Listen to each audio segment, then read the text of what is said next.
Et ben, ça va vraiment vous donner du peps au regard et au teint. Et on pourra pas dire que vous avez mauvaise mine au moins. Si les gens vous disent « Ah, ça va trop bonne mine aujourd'hui », c'est juste qu'ils sont jaloux. Voilà, ça arrive aussi. C'est le collègue qui te dit toujours « Mais t'as mauvaise mine, toi ». Alors que toi, tu te sens hyper bien. « Ah non, pourtant je travaille bien. Ah ouais, ça se voit pas trop. Hein. » Tu veux juste mon faire paupière, dis-le.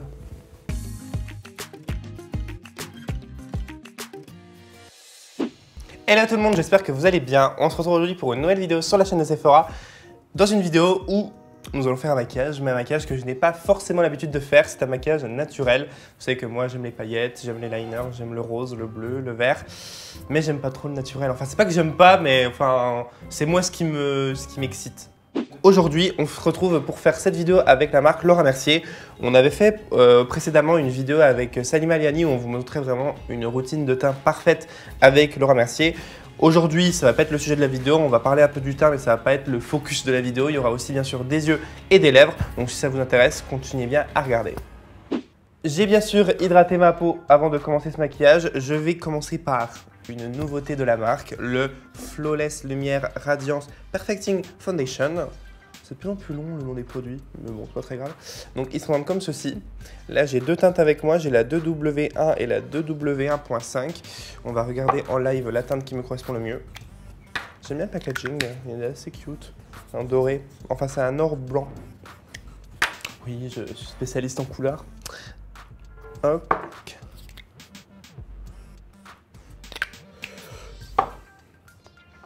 Alors, pour faire le test de votre fond de teint, je pense que maintenant vous le savez, vous prenez vos teintes et vous les mettez là. Et vous voyez celles qui se font le mieux à votre peau.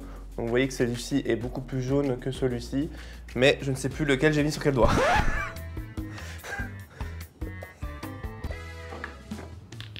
Celui-là. Ok. J'ai utilisé aujourd'hui la teinte 2W1, la teinte Macadamia. Pour appliquer mon fond de teint, je vais utiliser l'éponge du coup de Laura Mercier. C'est la Flawless Finish Makeup Sponge qui se présente comme ceci. Alors je sais pas s'il faut la mouiller, je l'ai mouillée, mais j'ai l'impression que ça apporte pas une différence. Donc je suis pas sûr pour le coup, mais je pense que ça ne fera pas de mal, hein, vous inquiétez pas. Et donc du coup, ce fond de teint apporte lumière, rendu flawless, donc ben, du coup parfait.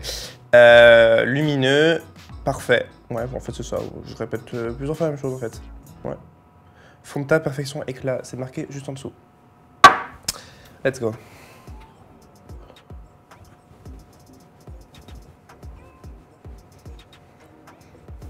Bon, alors l'éponge applique plutôt bien le fond de teint.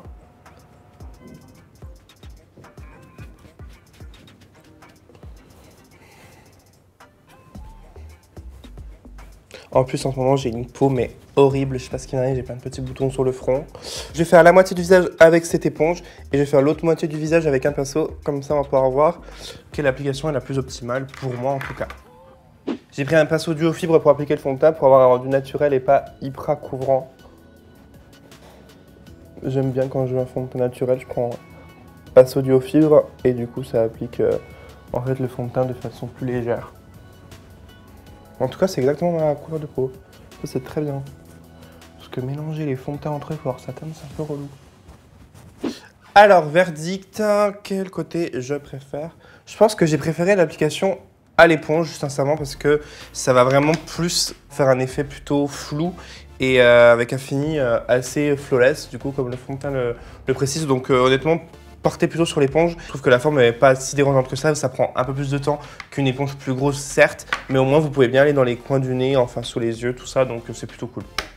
Pour fixer mon teint et assurer une matité toute la journée, je vais utiliser la poudre translucide de chez Laura Mercier pour fixer et vraiment assurer que vous ne brillerez pas. Donc je vais pas en appliquer sur tout le visage parce que je n'ai pas envie de perdre le côté lumineux du fond de teint. Je vais en appliquer principalement sur le front. Il ne faut vraiment pas beaucoup, hein. J'en prends un petit peu et encore après je la tapote. Sur le nez et les pores, moi c'est surtout sur les pores que je brille. Le nez et le front, ça va, mais c'est surtout sur au niveau des ailes du nez, là où je brille beaucoup.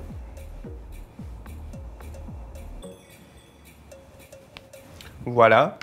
Une autre poudre libre est arrivée l'année dernière, il me semble. Oui, l'année dernière, chez Laura Mercier, c'est la poudre Glow. C'est la poudre translucide Glow. Elle est trop foncée. Peut-être en bronzer, ouais. On va tester, hein, parce que attendez, crash test, hein.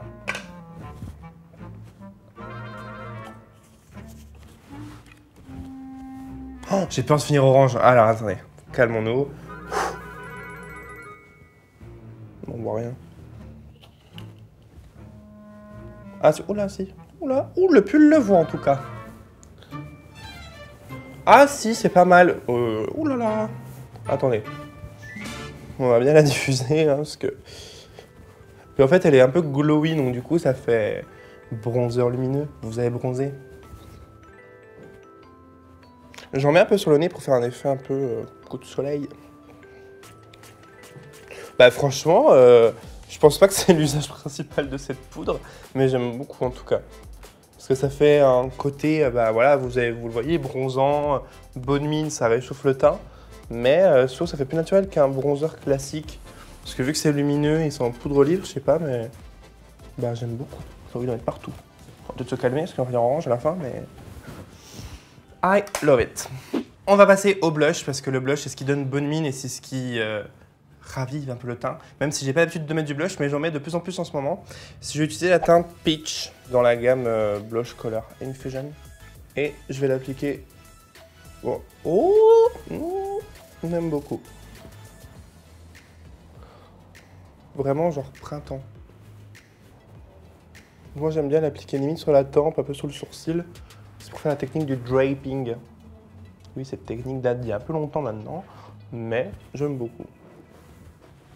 On va terminer pour le teint avec, bien sûr, l'highlighter. C'est la poudre Matte Radiance Baked Powder en teinte numéro 1. Donc je vais pas en mettre à l'extrême comme je fais d'habitude. On est dans le naturel, j'avais oublié. Juste un peu au-dessus des pommettes, au bout du nez et l'arc de Cupidon. Pour le maquillage des yeux, on va partir sur quelque chose de très simple, sur un produit. Un fard à paupières crème de chez Laura Mercier, c'est les Caviar Stick Eye Coral.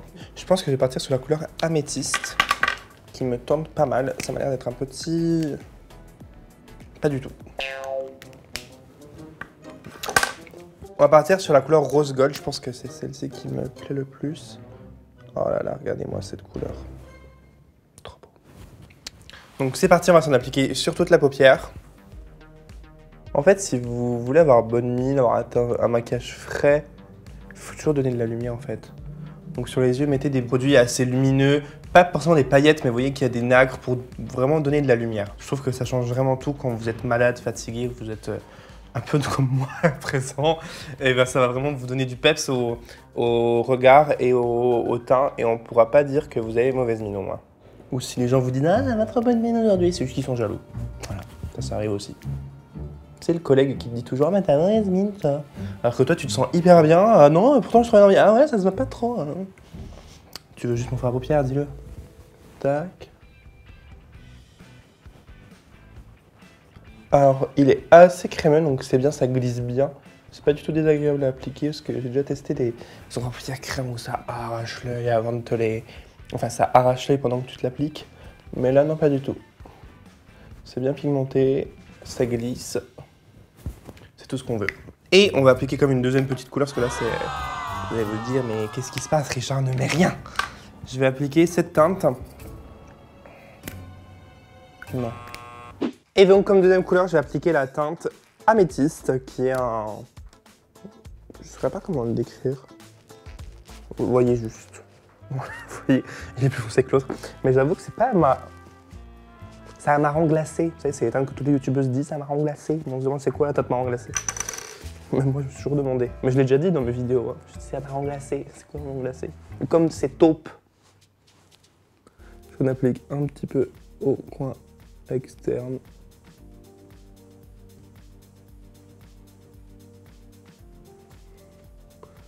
Et j'ai son pot doigt, vous avez vu, c'est hyper simple, à de pinceau, enfin, ça s'estompe très bien. Voilà, ça donne juste une petite ombre. Et pareil, on estompe. En fait, je me rends compte que plus j'avance, plus je veux mettre des couleurs maintenant. Maintenant, la couleur Cocoa, on n'arrête plus. Donc lui, c'est vraiment un marron pour le coup. Cocoa, vous voyez que c'est vraiment un marron. Et on va mettre juste au ras de cils. Et vous allez voir que même là, je vais utiliser mes doigts. Oula, j'avais pas pensé que la table était... pas stable.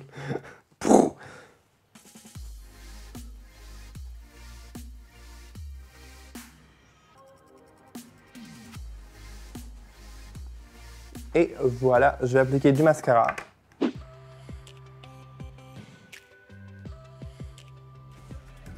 Donc je ne vais pas appliquer de fossile dans cette vidéo. Je suis triste aussi, vous ne voyez pas, mais les larmes coulent. On va être naturel. Allez, ça fait pas de mal de temps en temps. Moi j'aime bien, ça fait un petit smoky pour tous les jours, on aime beaucoup. Et on va finir du coup par les lèvres, of course. Je vais appliquer la teinte Fierce des Velours Extreme Matte Lipstick. En fait, ce manière, il serait limite marron. Bon, il est un peu marron, hein, mais... marron glacé.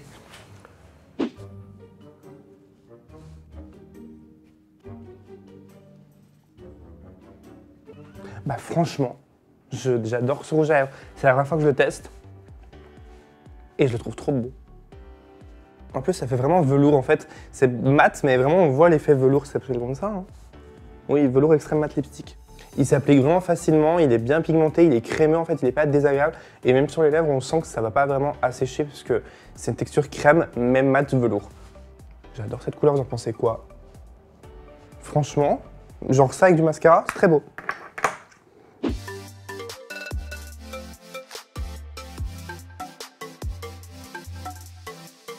Voilà tout le monde, cette vidéo est maintenant terminée, mon make-up également. Je pense que je n'aurais jamais fait un make-up aussi naturel dans une vidéo Sephora. Comme quoi, sortir un peu de sa zone de confort, ça peut ne pas faire de mal de temps en temps. N'hésitez pas à liker cette vidéo si elle vous a plu, nous laisser plein de petits likes. Et dites-nous en commentaire quel produit la remercier vous avez préféré dans cette vidéo ou que vous avez déjà pu tester. Enfin, échangez en commentaire, ça sert à ça. Partageons, faisons ça en 2019. Tant que je parte. Je vous fais plein de gros bisous et je vous dis à très vite pour une prochaine vidéo.